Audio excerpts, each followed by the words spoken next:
თავი მე-16 ირბინე ჯილდოსთვის. მას გაირბინეთ თქვენი სარბიელი ისე, რომ ჯილდო მოიპოვოთ. 1 კორინთელთა 9:24. როგორც უკვე მოცემული წიგნიდან გავიგეთ, მე და შენ რთულ შეჯიბრში ვმონაწილეობთ.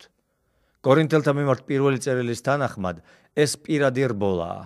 ეს შენი სარბიელია, ეს ჩემი სარბიელია. ჩვენ არ ვეჯიბრებით და არ ვებრძვით ერთმანეთს. არამედ ვეწინააღმდეგებით იმ ძალებს, რომელთაც არ სურთ ჩვენი სარბიელის წარმატებით დასრულება.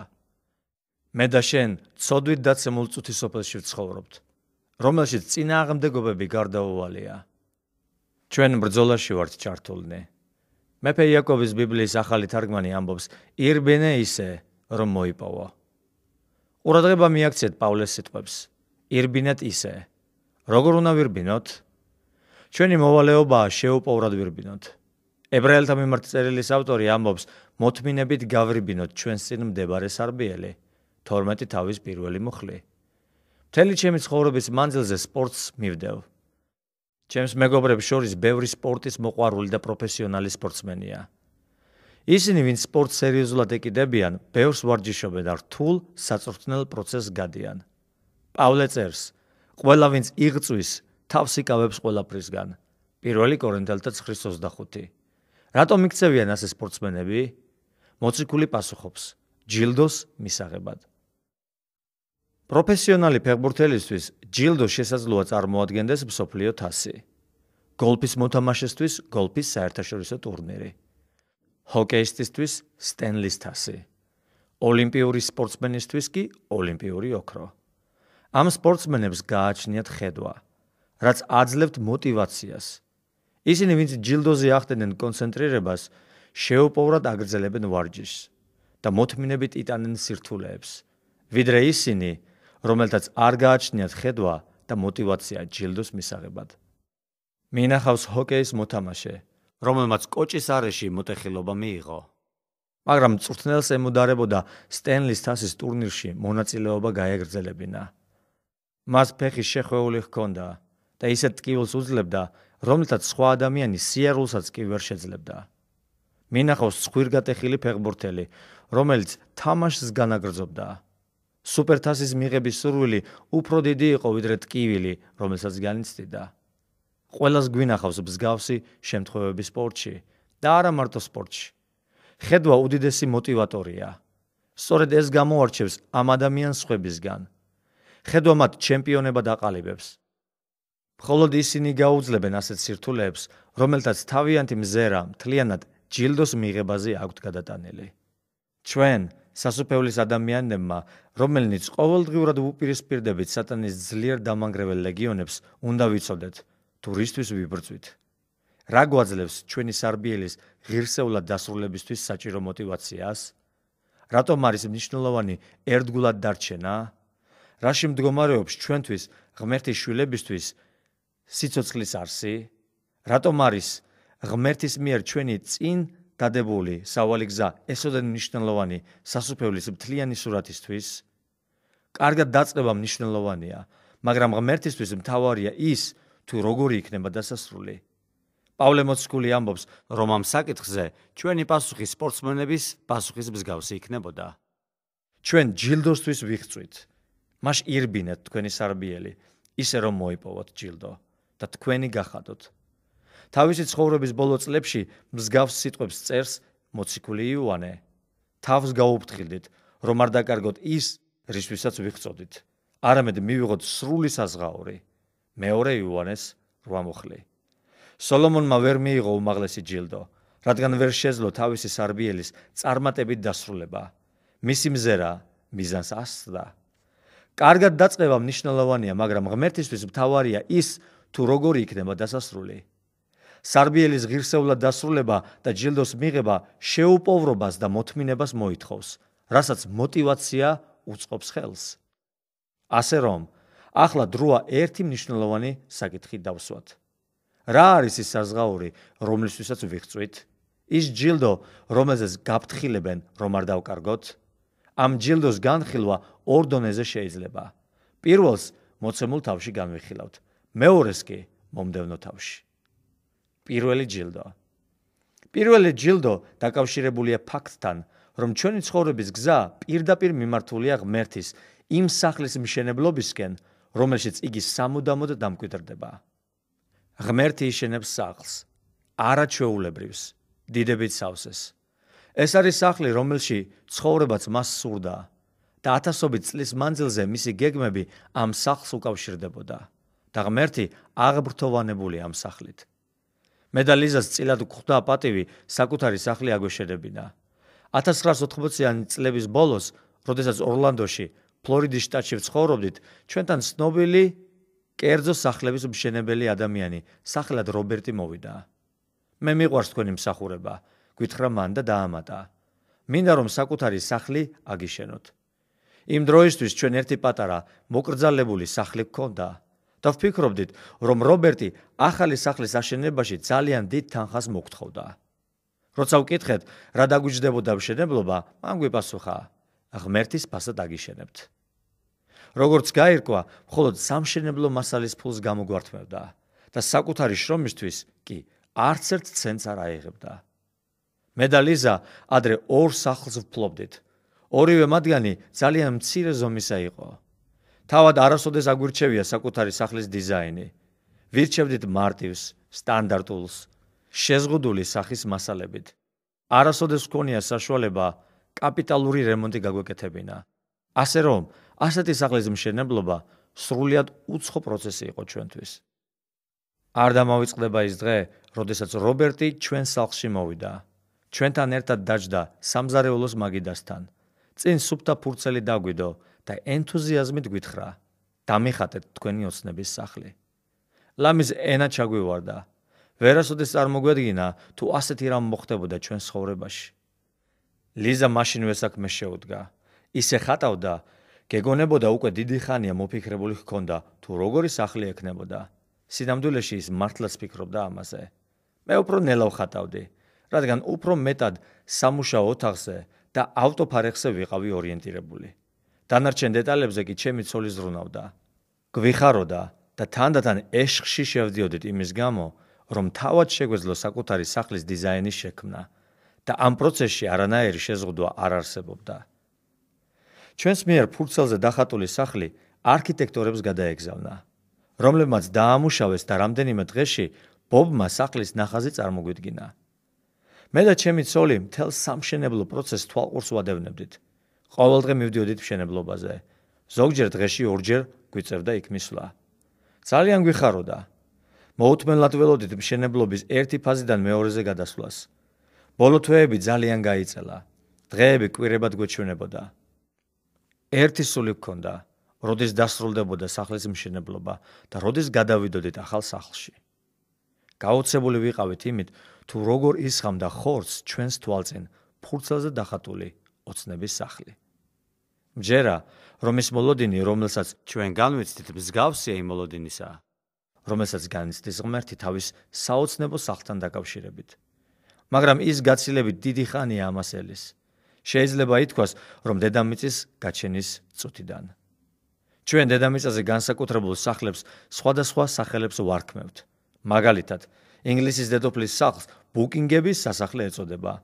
ამერიკის შეერთებული შტატების პრეზიდენტი კი თეთრ სახლში ცხოვრობს. მსახიობ მაიკლ დუგლას სახლი აქვს, რომელიც ბერმუდაში მდებარეობს და მას ლონგლენდი ჰქვია. ბიტლების ჯგუფის წევრს ჯორჯ ჰარისონს სახლი აქვს და მას ფრაიარი პარკი დაარქვა. ბევრმა არც იცის, რომ ღმერთმა ადამიანებზე ადრე დაიწყო სახლებისთვის სახელების შერქმევა. იგი თავის ჯერ კიდევ შენების პროცესში მყოფ სახლს სიონს უწოდებს, როგორც მეფსალმუნე წერს. რადგან ამოირჩია უფალმა სიონი, ისურვა სამკვიდრებლად თავისთვის. ეს არის ჩემი განსასვლელებელი უკუნისამდე. აქ დავსახლდები, რადგან ვისურვე მე. ფსალმუნის 131:13-14. ყურადღება მიაქციეთ იმას, რომ ღმერთმა ისურვა თავისი სახლი. სხვა სიტყვებით რომ ვთქვათ, ის დიდი მოლოდინი ტელის მას. ისე როგორც მე და ლიზა ველოდით ჩვენს ახალ სახლს. წმინდა წერილის სხვა მუხლებში ვკითხულობთ, რომ სიონად წოდებული სახლი დიდი ხნის მანძილზე მრავალ თაობაში ღმერთის გულში იყო, რადგან აღაშენებს უფალის სიონს. ფსალმუნის 1:17. უფალს სიონის მკვიდრს, ფსალმონის 9:11 და სიონიდან მშვენიერების სრულქმნილებიდან გამოფწინდა უფალი, ფსალმონის 49:2. სახლის შენება საზირკვლიდან იწყება. მოვისმინოთ ესაიას სიტყვები. აჰა მე დავაფუძნე ქვა სიონში, საიმედო ქვა, ძვირფასი ქვა კუთხედი. ესაიას 28:16. ან ზუსტად რომ ვთქვათ, ვინ არის ეს ძვირფასი ქვა კუთხედი? ღმერთის საყვარელი ძე, იესო ქრისტე. და სხვა არავინ. ესაიას თანახმად, იესო ღმერთის საუკუნო სახლის, სიონის სამშენებლო მასალის ნაწილს წარმოადგენს, მეტიც, როგორც ქვა კუთხედი.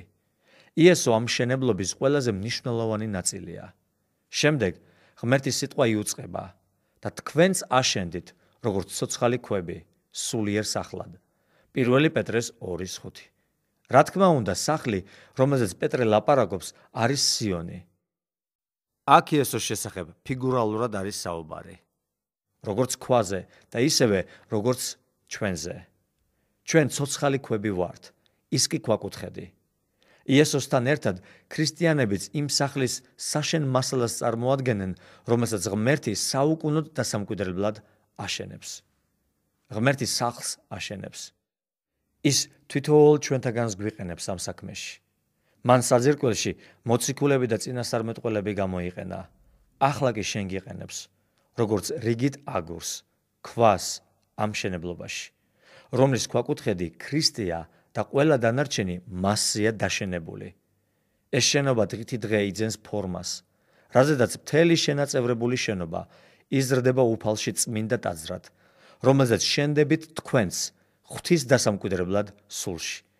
ეფესელთა მიმართ წერილი 2:21-22 მუხლები. ქვე კონტრაქტორები. ჩვენ არა მხოლოდ ამ სახლის სამშენებლო მასალას წარმოვადგენთ, არამედ ღვთის თანამშრომლებსაც. იხილეთ 1 კორინთელთა 3:9. თანამედროვე ენაზე ეს არის ქვე კონტრაქტორი. ვინ არიან ისინი? ქვე კონტრაქტორები არიან სანტექნიკოსები, ელექტრიკოსები, კონსტრუქტორები, გიფსკარდონის სპეციალისტები, სახურავის ხელოსნები, მლესავები და ასე შემდეგ. ადამიანები, რომლებიც აშენებენ სახლს. როდესაც რობერტი ჩვენ სახლს აშენებდა, მას ერთი ლურსმანიც კი არ მიუჭედებია. არც ერთი აგური არ დაუდია. ყველაფერს ქვე კონტრაქტორები აკეთებდნენ. მაგრამ თუ რეალურად ყველაფერს ქვე კონტრაქტორები აკეთებენ, მაშინ რა ვალდებულება აკისრია მშენებელს? პასუხი 3 ნაწილისგან შედგება. პირველი, მშენებელი სახლის დიზაინს ადგენს. ღმერთმა, როგორც მშენებელმა, თავისი სახლის დიზაინი ჯერ კიდევ შორეულ წარსულში შეადგინა. პავლე მოციქული წერს, როგორც ამოგვირჩია ჩვენ მასში ქვეყნიერების შექმნამდე. ეფესელთა 1:4. ებრაელთა მიმართ წერილი გვეუბნება, ღვთის საქმენი დასრულდნენ ჯერ კიდევ ქვეყნიერების დასაბამიდან. 4:3. ღმერთის სახლი დაგეგმილი იყო ჯერ კიდევ მანამ, სანამ ადამი და ევა შეიქმნებოდნენ. საოცარია. მეორე, მშენებელი არჩევს კონსტრუქციისთვის საჭირო მასალას. არ გიხარია, რომ ღმერთმა შენზე შეარჩია არჩევანი და სახლის აშენება შეგიკვეთა? სწორედ ამიტომ ამბობს იგი, სანამ გამოგსახავდი მუცელში, მე გიცნობდი შენ და სანამ გამოხვიდოდი საშოდან, მე განგწმინდე შენ. იერემიას 1:5. პავლე ამბობს, ამოგვარჩია ქვეყნიერების შექმნამდე. ეფესელთა 1:4. მშენებლის მესამე მოვალეობას ქვე კონტრაქტორებთან შეთანხმება და მათი სამუშაოების განრიგის შედგენა წარმოადგენს. ეს პროექტის ძალიან მნიშვნელოვანი ნაწილია, რადგან სანტექნიკოსზე ან ელექტრიკოსზე ადრე გიფსკარდონის ოსტატი არ უნდა ჩაერთოს პროცესში. სანამ იატაკი დაიგება, ჯერ სახურავი უნდა გაკეთდეს. თუ შესასრულებელი სამუშაოების განრიგი სათანადოდ არ დაიგეგმა, მაშინ ქაოსი გარდაუვალია. თანამედროვე სახლების მშენებლობაში, როგორც წესი, არ ჰყავთ უფროსი ქვე კონტრაქტორი. მაგრამ ეს არ ეხება ღმერთის სახლის მშენებლობას. როგორ ფიქრობ, ვინ არის ღმერთის სახლის მშენებლობის მთავარი ქვე კონტრაქტორი? მართალი ხარ, იესო ქრისტე. გალატელთა მიმართ წერილი 4:4 ამბობს, როდესაც მოვიდა სისავსე ჟამისა, ღმერთმა მოავლინა თავისი ძე. მშენებელმა ღმერთმა, როცა მოვიდა ჟამის სისავსისაა. გამოგზავნა თავისი ძე, როგორც ქვაკუთხედი და როგორც ქვეკონტრაქტორი სიონის მშენებლობაში. თავისი, როგორც ქვეკონტრაქტორის საქმიანობით, იესომ სრულყოფილად აღასრულა მასზე დაკისრებული მოვალეობები.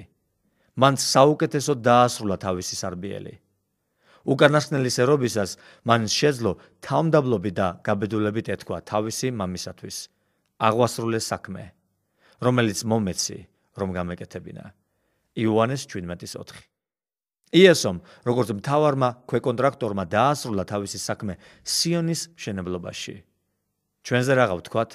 რას ამბობს ღმერთის სიტყვა ჩვენს, როგორც ქვეკონტრაქტორების როლზე ღვთისმსახლის მშენებლობის პროცესში?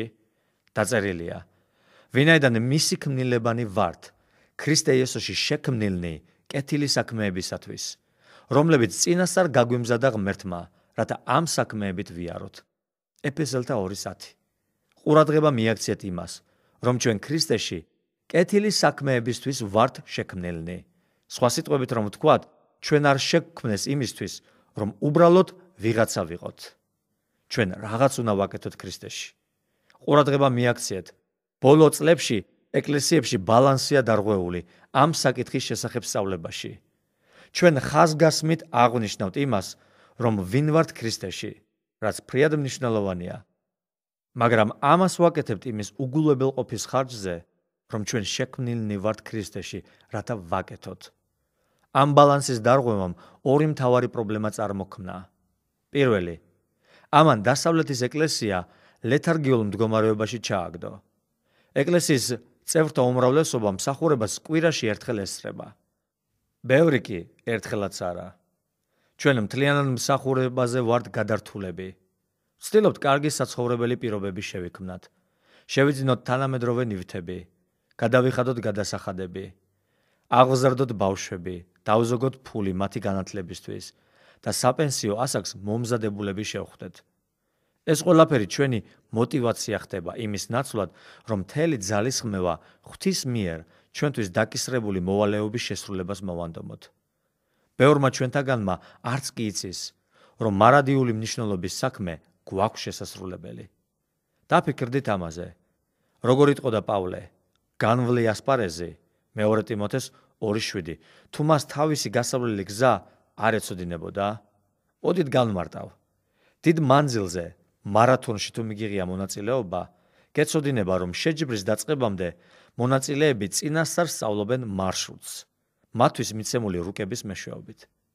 როდესაც ამხელა მანძილზე დარბიხარ და გზა არ იცი, მანამდე ირბენ უმისამართოდ, სანამ ძალა არ გამოგეცლება და არ წაიქცევი და საკუთარი გუნდის წევრების წასაყვანი არ გახდები სახლში. მაგრამ ამ შემთხვევაშიც კი არ გეცოდინება დასასრული. შენ მხოლოდ მაშინ იტყვი, რომ დაასრულე სარბიელი, როდესაც წინასწარ დადგენილი მიმართულებით ირბენ. იესოს მსგავსად, პავლეც ამბობდა, დავასრულე საქმე, რომელიც შენ დამავალე. როგორ დავასრულებთ ჩვენ სარბიელს, როდესაც ყოველდღიურ საქმეებში ვართ ჩაფლულნი? როგორ გავიგებთ, რისი გაკეთება სურს ღმერთს ჩვენგან, როდესაც კვირაში ერთხელ ვესწრებით ღვთისმსახურებას? როგორ გავიგებთ, რა გეგმა აქვს მას ჩვენზე, როდესაც ყოველდღე არ ვეძიებთ მის სახეს? მეორე პრობლემა, რომელიც ზემოთხსენებულმა ბალანსის დარღვევამ გამოიწვია, არის ის, რომ ბევრ ქრისტიანს შთაბეჭდილება ექმნება, რომ მხოლოდ სრული დროით მსახურებს აქვთ ნამდვილი მოწოდება. ეს უგუნურებაა. ღმერთის თვითეული შვილი, ქალი, კაცი, ბავშვი, ახალგაზრდა, მოხუცი, ყველას მიცემული აქვს ზეციური მოწოდება. იყოს ერთგული ქვეკონტრაქტორი ღმერთის სახლის მშენებლობაში. ბიბლიის გაფართოვებული თარგმანი ბრწყინვალედ წარმოაჩენს ამას. აცხადებს რა, რომ ჩვენ შევიქმნით ქრისტე იესოში, რათა ვაკეთოთ კეთილი საქმეები, რომელიც ღმერთმა განგვისაზღვრა. ჩვენ უნდა ვიაროთ იმ გზაზე, რომელიც მან დროზე უწინ მოგვიმზადა. რათა ვიაროთ მათში, ვიცხოვროთ კარგი ცხოვრებით, რომელიც წინასწარ შეათანხმა და მოამზადა ჩვენთვის, რომ გვეცხოვრა. ეფესელთა 2:10. ღმერთმა პატივი დაგდო, ყოფილიყავი სიონის, უფლის სამარადისო სახლის მშენებლობის ქვეკონტრაქტორი. ეს არ არის აგურით და ხის მასალით აშენებული სახლი. ეს არის ხელთუქმნელი სახლი. მეფის ასულთა და ძეთა საცხოვრებელი. მრავალი ქვეკონტრაქტორის მსგავსად შესაძლოა შენ ჯერ ვერ ხედავდე, როგორ ავსებს შენი მოწოდება ღმერთის სახლის მთლიან გეგმას, რადგან ამას მხოლოდ მთავარი მშენებლის, უფლის თვალები ხედავენ. ჩვენს მიერ შეტანილი წვლილის სრული მნიშვნელობის გაგება მომავალში მოხდება, როდესაც ღმერთის სახლის მშენებლობა მთლიანად დასრულდება და ჩვენ მასთან ერთად საუკუნოდ დავტკბებით მისი თანდასწრებით. როდესაც რობერტმა ქვეკონტრაქტორების განრიგი შეადგინა, მათ გასაკეთებელი საქმის მონახაზები გადასცა და ზუსტად აუხსნა, თუ რას ითხოვდა მათგან. რობერტმა მთლიანი გეგმა იცოდა კარგად, ხოლო ქვეკონტრაქტორებისთვის მხოლოდ თავიანთი წილის საქმის გეგმა იყო ცნობილი. ისინი მშენებლობაზე იმას არ აკეთებდნენ, რაც თავად სურდათ ან მოსწონდათ, ისინი იმ გეგმას მიჰყვებოდნენ, რაც მათთვის მშენებლის მიერ წინასწარ იყო განსაზღვრული. ღმერთმა წინასწარ დაგეგმა ჩემთვის, შენთვის და ქრისტეზე მინდობილი ყველა ადამიანისთვის გასავლელის საუკეთესო გზა. ეფესელთა 2:10. ისევე როგორც ქვეკონტრაქტორებს ჩვენი სახლის მშენებლობაში ჩვენს კონკრეტული მნიშვნელოვანი როლი გვაკისრია ღმერთის მარადიული სახლის აშენებაში. აქ ერთი საქმე მეორეზე აღმატებული ან უპირატესი არ არის. ღმერთს სურს, რომ მისი სახლი ზუსტად ისე გაკეთდეს, როგორც ეს მან წინასწარ დაგეგმა. ამას კი სჭირდება თითოეულმა ჩვენთაგანმა დაკისრებული საქმე კარგად ვაკეთოთ. მშენებლის საზღაური ან მარცხი. ახლა უკეთ მიხვდები, თუ რატომ გვადარებს წმინდა წერილი ხშირად მშენებლებს. მე ფსალმუნე წერს, ქვა დაწუნებული მშენებლების მიერ ქვაკუთხედად იქცა 117:22. როგორც უკვე აღვნიშნეთ, პეტრე ამბობს, რომ მორწმუნეები ღმერთის სახლის ქვებს წარმოადგენენ. მაგრამ შემდეგ იგი ერთი საკითხიდან, რომელიც მდგომარეობს იმაში, თუ ვინ ვართ, გადადის მეორე საკითხზე, რომელიც ეხება იმას, თუ რისთვის ვართ მოწოდებულნი ქრისტეში. იგი ღმერთის სახლის მშენებლებს გვადარებს. და თქვენც აშენდით როგორც ცოცხალი ქვები, სულიერ სახლად. ამიტომ თქვენთვის მორწმუნეთათვის პატივია იგი. ურწმუნოთათვის კი ქვა, რომელიც მშენებლებმა დაიწუნეს, იქმნა ქვაკუთხედად. 1 პეტრეს 2:5-7 მუხლები. პეტრეს სიტყვებიდან ვხედავთ, რომ მორჩილნი წარმოადგენენ ადამიანებს, რომლებიც ღმერთის სახლის ერთგულნი და ნამდვილი მშენებლები არიან, ხოლო ისინი, რომლებიც არ ემორჩილებიან ღმერთის სიტყვას, დასახული მიზნის წინააღმდეგ მოქმედებენ. ახლა განვიხილოთ პავლეს სიტყვები, სადაც იგი ამ პროცესზე და მისგან მომდინარე საზღაურზე ლაპარაკობს. ღმერთი თითოეულს თავისი შრომისამებრ მიუძღავს. რამე თუ ჩვენ ღმერთის თანამშრომელნი ვართ, შენც ღმერთის შენობა ხარ. გამოვიყენე რა ღმერთისგან ჩემთვის მოცემული ნიჭი, ვიშრომე, როგორც გამოცდილმა ხუროთმოძღვარმა. და საძირკველი დაუდე, ხოლო სხვა ვინმე აშენებს მასზე. მაგრამ თითეული თქვენთაგანი დაუკვირდეს, როგორ აშენებს. რამე თუ ღმერთმა უკვე დაუდო საძირკველი, რომელიც იესო ქრისტეა და არავის ძალუც დაუდოს სხვა საძირკველი. პირველ რიგში ყურადღება მივაქციოთ პირველ წინადადებას, სადაც ღმერთის საზღაურზე გვესაუბრება. იფიქრეთ ამაზე და თან ამ ადგილის განხილვა გავაგრძელოთ. პავლემ საძირკველი დაუდო. მისი წერილები თითქმის 2000 წლის წინ დაიწერა და დღესაც სანდო სახელმძღვანელოს წარმოადგენს ქრისტეში ცხოვრებისთვის. ფლორიდაში ჩვენი სახლის ქვეკონტრაქტორები საძირკვლის ჩამსხმელები იყვნენ. როცა მათ თავიანთი საქმე დაამთავრეს, სხვა ქვეკონტრაქტორები მოვიდნენ და მათ მიერ დადებულ ბეტონის საფუძველზე გააგრძელეს საქმიანობა. პავლე განაგრძობს, ამ საძირკველზე ზოგი აშენებს ოქროს, ვერცხლს, პატიოს ან ქვებს, ზოგი ხეს, ნამჯას. 1 კორინთელთა 3:12. ოქრო, ვერცხლი და პატიოსანი ქვები მარადიულობაზე მიუთითებენ, ხოლო ხე და ნამჯა დროებით, წარმავალ დროზე. ცხოვრების ყოველ ნაბიჯზე არჩევანი გვაქვს გასაკეთებელი. ვაშენოთ ან მარადისობისთვის, ან დროებითისთვის. როდესაც ჩვენი სურვილი, ფულის შოვნა, პოპულარულობა, კარიერული წინსვლა და სხვა ეგოისტური მიზნებია, მაშინ დროებითისთვის ვაშენებთ. მაგრამ როდესაც მთელი ყურადღება ღვთის სასუფევლისკენ და მისი სახლის მშენებლობისკენ არის მიმართული, როდესაც გაჭირვებაში მყოფ ადამიანებს ვახარებთ ღვთის სიტყვას და ვზრუნავთ მათზე, მარადიულობისთვის ვაშენებთ.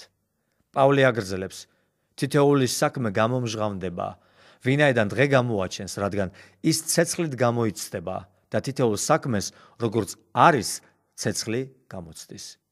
1 კორინთელთა 3:13. ცეცხლი გამოსდის ჩვენ საქმეებს. მაგრამ ის იმ მოტივსა და განზრახვასაც გამოააშკარავებს, რომელიც ჩვენი გაკეთებული საქმის უკან იდგა. 1 კორინთელთა 4:5.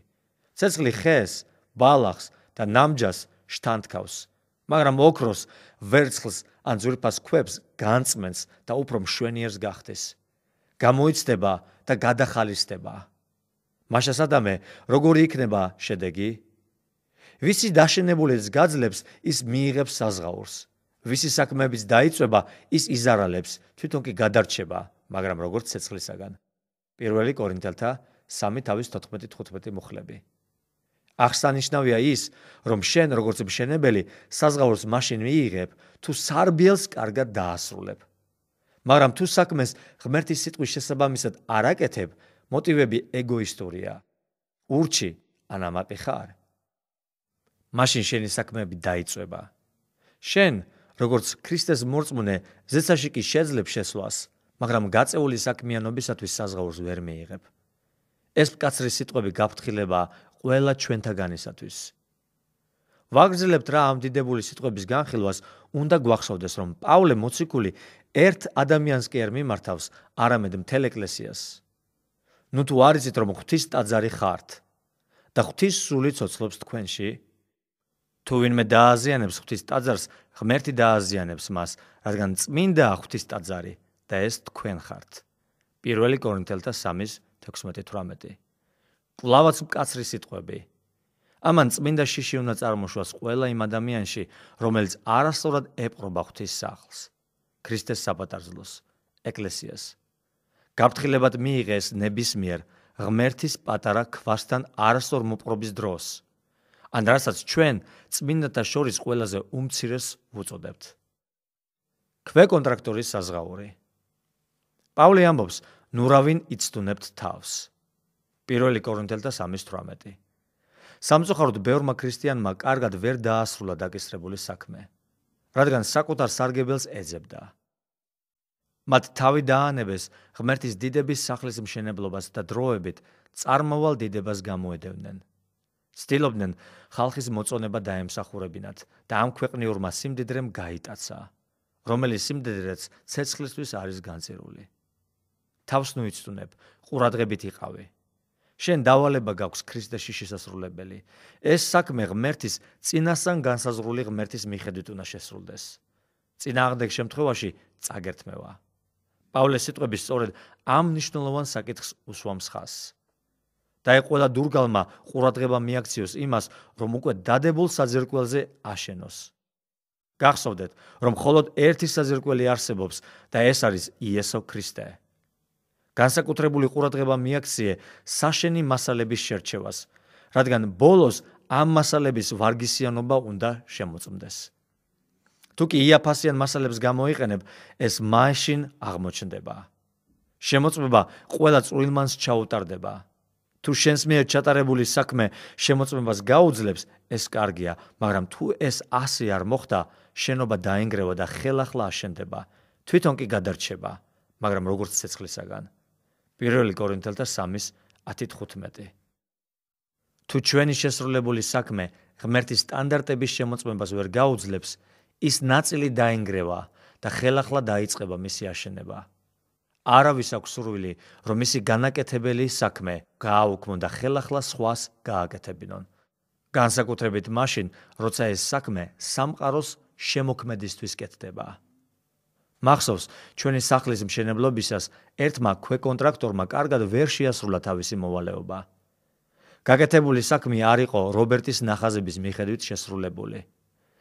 რადგანაც მე და ლიზა ყოველდღე მივიდიოდით მშენებლობის სანახავად, სწორედ ჩვენ აღმოვაჩინეთ ეს პრობლემა. რობერტს დავურეკეთ და ჩვენს მშენებარე სახლთან შევხვდით. რობერტი ძალიან გაბრაზდა. ეს ქვეკონტრაქტორი რობერტთან ერთად ადრე არ ყოფილა ნამუშევარი. ის დაითხოვეს.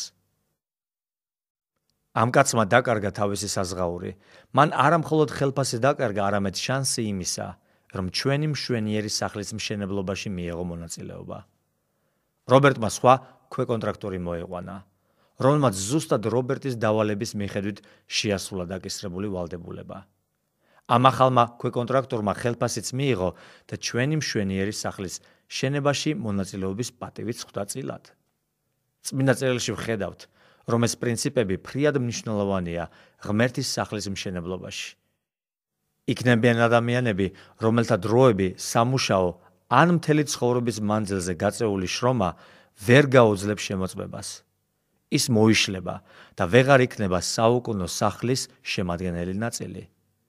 ნება მიბოძეთ უკეთ დაგანახოთ ამ მდგომარეობის საშიშროება. რადგანაც ყოველ დღე მიწევდა ჩემი სახლის მშენებლობაზე მისვლა, ქვეკონტრაქტორებმა საკმაოდ კარგად გამიცნეს. ისინი მქადაგებელს მეძახდნენ. როდესაც მათთან მივდიოდი, როკ მუსიკა ხმამაღლა ჰქონდათ ხოლმე ჩართული. დამინახავდნენ თუ არა, ერთ-ერთი გაიქცეოდა და მუსიკას გამორთავდა. ჩემთვის ჩავიღიმებდი ხოლმე. ვხედავდი, რა თუ როგორი მოკრძალება ჰქონდათ მათ ღმერთთან დაკავშირებულ საკითხებთან. შემდეგ ცოტა ხნით ერთმანეთს გამოველაპარაკებოდით. ზოგიერთ მათგანთან შესანიშნავი საუბარი მქონდა. შეიძლება ითქვას ბრწყინვალე სამახარებლო საშუალება. მახსენდება ერთი დღე, როდესაც მშენებლები იმ ძვირფას სახლებზე მელაპარაკებოდნენ, რომლის მშენებლობაშიც მონაწილეობა ჰქონდათ მიღებული. ამ საკითხზე ისინი გულანთებულნი საუბრობდნენ. ადვილად დაინახავდით იმ დიდ კმაყოფილებას, რომელიც იმ ძვირფასი სახლების მშენებლობით ჰქონდათ მიღებული. მოდით ცოტა მეტი ვთქვათ ამ საკითხის შესახებ. წარმოგიდგენიათ, რას გრძნობდნენ ის მშენებლები, რომლებიც ვაშინგტონში თეთრი სახლის მშენებლობაში იღებდნენ მონაწილეობას. წარმოიდგინეთ ერთ დღეს, რომელიმე მშენებლის შვილი სკოლიდან სახლში მიდის და ამბობს, რომ ექსკურსიაზე მიდის, რათა მთელს ქვეყანაში ყველაზე ცნობილი სახლი ნახოს. წარმოგიდგენიათ, რა სიამოვნებას განიცდის მამა, რომელიც თავის გახარებულ შვილს ეტყვის, რომ ამ შენობის აშენებაში მან მიიღო მონაწილეობა. წარმოგიდგენიათ, რამხელა კმაყოფილებას განიცდის მამა, რომელიც თავის შვილს ამ ექსკურსიაზე გაყვება. წარმოგიდგენიათ, რამხელა სიამაყით განიმსჭვალება ბავშვი დარჩენილი კლასელების წინაშე, როდესაც ისინი გაიგებენ, რომ მისმა მამამ ამ სახლის მშენებლობაში მიიღო მონაწილეობა, რომელშიც ამერიკის პრეზიდენტი ცხოვრობს. შეგიძლიათ წარმოიდგინოთ ასეთი რამ? იგივე შეგვიძლია ვთქვათ ჩვენზე, ღმერთის სახლთან მიმართებაში. თუმცა ჩვენ იმ სახლზე არ ვსაუბრობთ, რომელიც გაცვდება და რამდენიმე ასეული წლის შემდეგ დაინგრევა. ჩვენ ვსაუბრობთ სახლზე, რომელიც სამარადჟამოდ მთელი სამყაროს ყურადღების ცენტრში მოექცევა. აი მოვისმინოთ წინასწარმეტყველ მიქას სიტყვები. უკანასკნელ დღეებში იქნება, რომ მთების სათავეში დამყარდება უფლის სახლის მთა, გორაკებზე მაღლა აღიმართება და მისკენ დაიწყებენ დენას ხალხები. მოვლენ უამრავი ხალხები და იტყვიან, წამო, ავიდეთ უფლის მთაზე და იაკობის ღვთის ტაძარში, რომ გვასწავლოს თავისი გზები და ვიაროთ მისი ბილიკებით, რადგან სიონიდან გამოვა რჯული. მიქას 4:1-2. ჩვენ ვსაუბრობთ სახლზე, რომელიც სამარადჟამოდ მთელი სამყაროს ყურადღების ცენტრში მოექცევა. სამყაროსთან დაკავშირებული ყოველი საკითხი ამ სახლიდან იქნება გამომდინარე. ყველა ერის სამართავად საჭირო სიბრძნე და კანონები ამ სახლის მმართველებისგან იქნება მომდინარე. და რაც ალბათ ყველაზე საოცარი ფაქტია, სიონი ღმერთის სახლი 10 ტრილიონი წლის შემდეგაც ისეთი მშვენიერი იქნება, როგორც მისი მშენებლობის დასრულების დღეს. იყო სახარების ერთი მსახური, რომელიც ბოლომდე ერთგული დარჩა. ის 60 წელზე მეტ ხანს წარმატებით ემსახურებოდა და მილენიუმის 2000 წლის ბოლოსთვის მიიღო თავისი გვირგვინი. მისი გარდაცვალებიდან დაახლოებით 1 წლის შემდეგ შუა დასავლეთის ერთ დიდ ეკლესიას ვეწვიე, სადაც მუსიკალური ჯგუფის ხელმძღვანელმა მიამბო სიზმრის შესახებ. ამ სიზმარში ის აღმოჩნდა ზეცაში, სადაც ხსენებული დიდი მსახური ნახა, რომელმაც კარგად დაასრულა თავისი სარბიელი. სახეზე ფართო ღიმილით ამ დიდმა მსახურმა მუსიკალური გუნდის ლიდერს ასე უთხრა: აქ იმაზე გაცილებით უკეთესია, ვიდრე წარმოვიდგენდი. რამდენიმე წუთის განმავლობაში ისაუბრეს, შემდეგ მსახური მიტრიალდა და სიონის შენებაზე გაწეული ერთი საქმე დაანახვა. ეს იყო დიდი საქმე. ამ კაცის ერთგული მსახურების შედეგი გაცილებით დიდი აღმოჩნდა, ვიდრე ის იოცნებებდა ან წარმოიდგენდა. და აი, ეს შედეგი მის თვალწინ იყო. მსგავსად იმ მშენებლებისა, რომლებიც მათ მიერ აშენებულ სახლებზე მელაპარაკებოდნენ, ამ მსახურსაც შეეძლო თავისი გაკეთებული საქმით იამაყა. რამხელა საზღაურია, რამხელა ჯილდოა. წარმოგიდგენია, მარადისობაში შესაძლებლობა გექნება სხვადასხვა ადამიანებს ერებს უჩვენო ღმერთის დიდებული სახლი, რომლის მშენებლობაშიც შენი წვლილიც არის შეტანილი. ხომ ბრწყინვალე აზრია? ღირს ამ საზღაურისთვის ლოდენი. რა ბრწყინვალე მოტივაციაა იმისთვის, რომ კარგად დავასრულოთ ჩვენი სარბიელი. მოდით, ახლა საკითხის მეორე მხარესაც შევეხოთ. შეგიძლიათ წარმოიდგინოთ, რომ სიონად წოდებულ სახლში თქვენი გაკეთებული არც ერთი საქმე არ იყო იმის გამო, რომ ვერ შეძელით კარგად დასრულება? შეგიძლიათ წარმოიდგინოთ, როდესაც თქვენი გაკეთებული საქმის სანახავად მოვლენ თქვენი წინაპრები და შთამომავლები და გაიგებენ, რომ მთელი თქვენი ცუდად გაკეთებული საქმე გააოქმეს და სხვა ერთგული ადამიანის მიერ შესრულებული საქმით ჩაანაცვლეს. რამხელა საუკუნო მარცხია. ამაზე ლაპარაკობს პავლე მოციქული კორინთელთა მიმართ პირველ წერილში, თავი მესამე. ძვირფასო წმინდანო, მე არ მინდა რომ შენ ეს შეგემთხვეს. ღმერთს არ სურს რომ ასე მოგივიდეს. საქმე იმაშია, რომ ასეთი რამ ბევრ მორწმუნეს დაემართება, მაგრამ ახლა შენ დაძუსტებით ვერ შეძლებ იმის თქმას, რომ ასეთი რამ არ შეგემთხვევა. ყურადღებით წაიკითხეთ იოანეს სიტყვები. გაფრთხილდი, რომ არ დაკარგო ის საზღაური, რომლისთვისაც ასე გულმოდგინად შრომობდი. იღვაწე, რომ სრული საზღაური მიიღო. მეორე იოანეს წერილი, მუხლი 8. თავად უფალმა განიზრახა, რომ ის თვითოულ შვილს მისცეს საშუალება, რომ ღმერთის სამარადისო სახლის შენებაში გაღებული წვლილისთვის საზღაური მიიღოს. შენი შესრულებული საქმე არასოდეს დაჭკნება, არასოდეს გახუნდება და მას არასოდეს დასჭირდება ჩანაცვლება. და ეს მხოლოდ პირველი საზღაურია, რომელსაც ჩვენ შეუპოვარი ერთგულების და მორჩილების გამო მივიღებთ. რაოდენად ბრწყინვალეც არ უნდა იყოს ეს მოტივაცია, არსებობს კიდევ ერთი, უფრო აღმატებული ჯილდო, რომლის შესახებაც მომდევნო